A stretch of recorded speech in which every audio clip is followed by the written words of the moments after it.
More with UNI head wrestling coach Doug Schwab talking Panther wrestling. The Panthers hosting Oklahoma State and Oklahoma in the McLeod Center this Saturday and Sunday.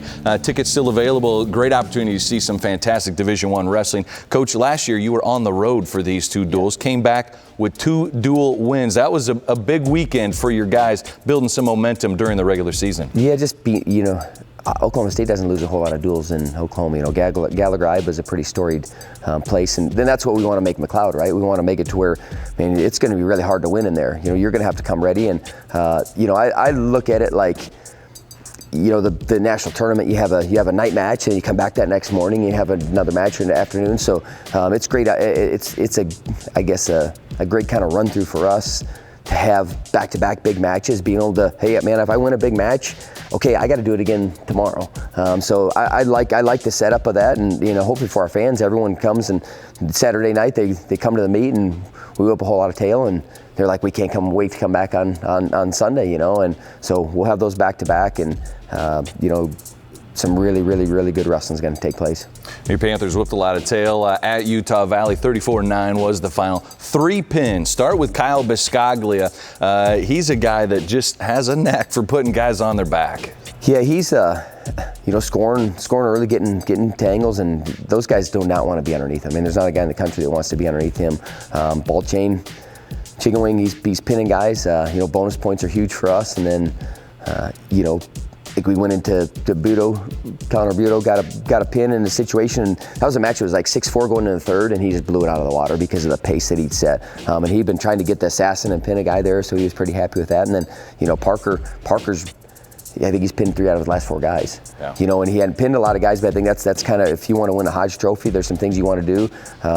I dominate a guy, score a whole bunch of points, and then pin him, and that's what he's doing. They're leading the way. Austin Yant had a major decision as well.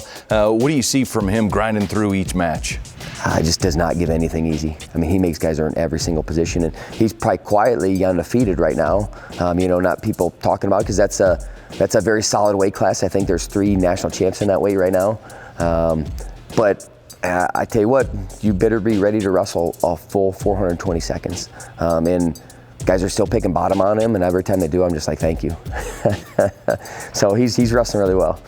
Well, we got a story coming up on Cale Happel.